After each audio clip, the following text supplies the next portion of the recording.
कोई ऐसी जगह मैं नहीं जानता जहां लगातार 58 वर्ष तक एक ही दिन और एक ही समय पर उस आंदोलन की याद में लोग इकट्ठे होते हो। लेकिन इसके साथ साथ क्यों मैंने कहा कि आजादी की लड़ाई की अंतिम कड़ी उत्तम भाई, मित्रों, कोई भी आंदोलन अंतिम नहीं होता। यहां मैं कुछ बुजुर्गों को देख रहा हूं और एक लाल टोपी पहने हुए बुजुर्ग को भी देख रहा हूं। संभवतः यह उस समय जवान रहे होंगे और जब ये गाना गा रहे थे लोग कि धरती का खेड़वत जागा, तो मैं देख रहा था और मैंने किशोर देव जी से कहा कि देखिए, जितनी बुजुर्ग महिलाएं और बुजुर्ग लोग हैं वो अपने आप उनके मुंह चल रहे हैं। क्यों?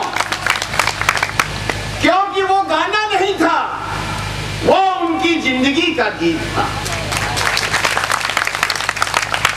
और मित्रों, जो कौम अपने पुरखों को बुला देती है उस कौम का इतिहास में कोई नाम लेना वाला नहीं रहे। इसलिए खेडूतों और खास तौर से नौजवानों, ये जो पीढ़ी थी, इस पीढ़ी ने अपनी जिंदगी में रास्ता दिखाने का काम किया। इंदिरा जी ने जमीन का मालिक बनाया, लेकिन जमीन का मालिक बनने के बाद सोनिया गांधी और मनमोहन सिंह ने कानूनी अधिकार इस देश के आदिवासियों को दिया, जिस अधिकार को गुजरात की सरकार आप तक पहुंचने नहीं दी। बहुत मुश्किल कानून था कि जंगल की जमीन पर आदिवासी का पहला हक है, जंगल की उपज पर आदिवासी का पहला अधिकार है। ये कानूनी अधिकार 2006 में श्रीमती सोनिया गांधी और मनमोहन सिंह की सरकार ने आपको दिया, लेकिन गांधीनगर की सरकार आप तक नहीं पहुंचने दे रही है। अर्जुन भाई ने बताया कि 1,91,000 दरखास्तें पड़ी, उसमें से सिर्फ 19,000 मिला और बाकी सब बंद हुई। क्यों मैंने कहा कि ये आंदोलन अंतिम नहीं होता? जो आपकी लिखाई का, पढ़ाई का, दवाई का, आपकी तरक्की का पैसा जो हक है, ये गांधीनगर की सरकार लूट रही है। इस लूट के खिलाफ जिस तरह ईश्वर भाई, गौतम भाई, अशोक मेहता और ये बैठे हुए बुजुर्ग पीढ़ी ने लड़ी, नौजवानों, तुम्हारा हक छीना जा रहा है, तुम्हारा हक छीना जा रहा है, लूटा जा रहा है। इसलिए उस गाने को मत भूलना और उस आंदोलन की परंपरा को मत छोड़ना।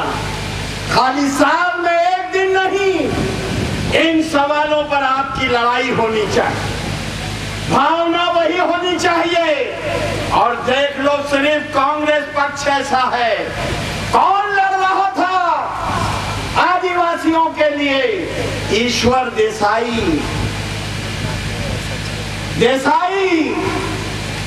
अशोक मेहता, उत्तम भाई। आज भी यह परंपरा कांग्रेस में बंद नहीं हुई है। इस लड़ाई को कौन संभाल रहा है? गौरांग पांड्या, जीतू भाई, किशन भाई, जैना भाई और बैठे हुए आदिवासी आगे वालों से कहना चाहता हूँ, किन्होंने जिंदगी भर उत्तम भाई और इनकी पूरी टीम ने किसान पंचायत में उन सवालों की मशाल को जलाए रखा।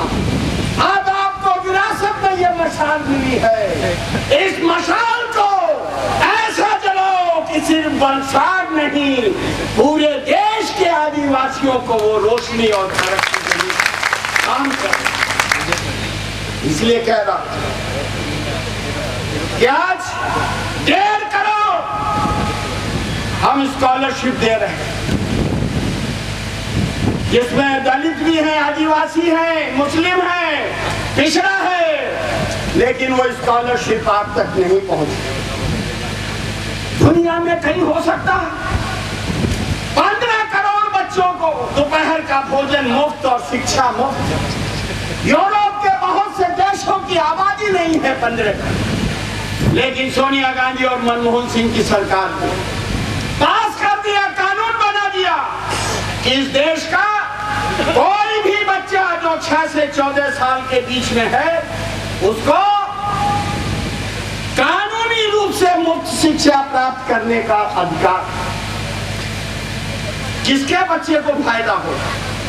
बड़े बाप के बेटे को नहीं, आदिवासी और गरीब के बेटे को, जिसको कि स्कूल मुहैया है। और अगर शिक्षा नहीं होगी तो तरक्की रुकती है दोस्तों। शिक्षा से रोजगार निकलता है। आज गुजरात के अंदर जो आदिवासियों का जो नौकरियों में बैकलॉग है, उसके लिए कौन जिम्मेदार? खाली पुलिस विभाग में 27% पद खाली है। अगर भरे जाएंगे तो आदिवासी भी आएगा, पिछड़ा भी आएगा, उसमें दलित भी आएगा, लेकिन नहीं। मेडिकल कॉलेज में जो आपके लिए केंद्रीय सरकार ने सीट रिजर्व की, आरक्षित की है, उसमें आपके बच्चे को नहीं बल्कि दूसरे वर्गों के बच्चों को दाखिला दिया।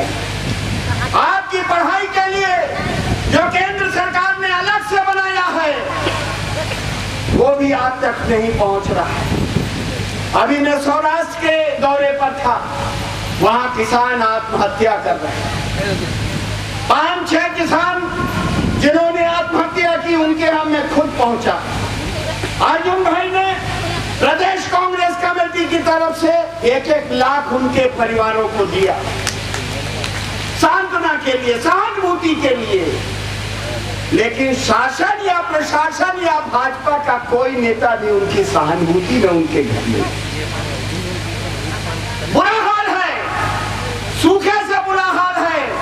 सौराष्ट्र और कच्छ में पशुओं को चारा नहीं है, लेकिन हमारे नरेंद्र भाई मोदी अखबार में इतना बड़ा विज्ञापन देते हैं कि गाय को चारा खिलाएंगे। मालधारी लोग, पशुपालक लोग कलेक्टर के यहाँ धरना दे रहे हैं कि चारे का इंतजाम। और ऐसा नहीं कि कहीं विदेश से लाना है, इसी प्रदेश के कई जिले, वलसाड से भी चारा पहुंचाया जा सकता, लेकिन नहीं।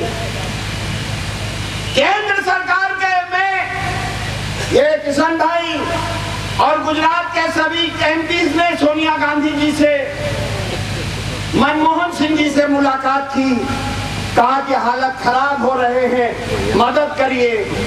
प्रधानमंत्री जी ने कृषि मंत्री से कहा, कृषि मंत्री ने यहाँ के चीफ सेक्रेटरी को फोन किया, कहा कि तुमको क्या मदद चाहिए। दूसरी तरफ हमारे गांधीनगर वाले भाई जी उत्सव और मेले में मस्त हैं। इसलिए कहना चाहता हूं कि आज ये लड़ाई, जिस लड़ाई के आप यादगार के रूप में यहाँ इकट्ठे हुए हैं, संकल्प लेना पड़ेगा। संकल्प लेना पड़ेगा कि जो लड़ाई का रास्ता हमारे बुजुर्गों ने चुना है, जिस रास्ते की, जिस मशाल को चलाते आए हैं नौजवानों, कल इतिहास तुमसे पूछेगा। और यह सवाल कांग्रेस का नहीं, अकेले उत्तम भाई का नहीं, ये लड़ाई आपकी अपनी जिंदगी की लड़ाई है, आगे आने वाली पीढ़ी की जिंदगी की लड़ाई है। क्योंकि ये सरकार गरीब विरोधी है, आदिवासी विरोधी है, दलित विरोधी है, ओबीसी के विरोधी है।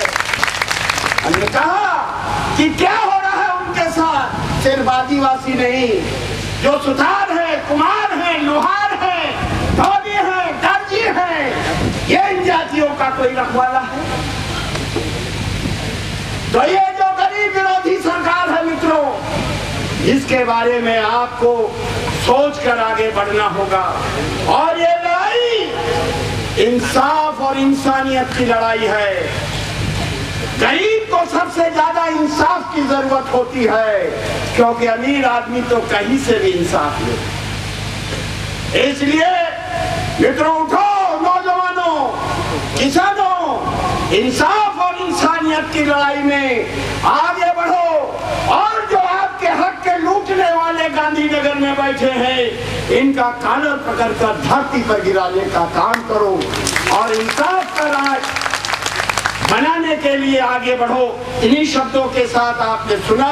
और फिर मैं श्रीमती सोनिया गांधी जी को, क्योंकि जिसमें जो बहन हमारी गर्भवती होती हैं, उनको 7वें महीने के बाद अस्पताल में मुफ्त जांच का, मुफ्त दवाई का, मुफ्त इलाज का प्रावधान है और प्रसव के समय घर से अस्पताल जाने का टैक्सी का और अस्पताल से फिर घर आने का टैक्सी का किराया, और अगर 1 महीने तक अस्पताल में रहेंगी तो जांच, खाना, दवाई, इलाज सब फ्री। अब ये योजना तो सोनिया जी ने भेज दी। अब हम निकलवा रहे हैं कागज, हम अब पत्रकारों को दिखाएंगे कि ये आपका पैसा भी सरकार खा गई। और हमारे पास कागज है कि एक बहन को के नाम पर साल में 2-2 बार दिखाया है कि ये जो है बच्चा इनको 2 बार दिया और वो पैसा भी खा गया। तो इस तरीके से इस प्रदेश में लूट का राज चल रहा है। तो नौजवानों, आप सबसे यही अंतिम निवेदन है कि इस मशाल को लेकर गांव-गांव, घर-घर घूमिए और बदलाव और परिवर्तन के लिए आगे बढ़िए। इन्हीं शब्दों के साथ सारी किसान पंचायत को, उत्तम भाई के साथ लड़ने वाले लोगों को, इस लड़ाई की भावना को मैं आदरपूर्वक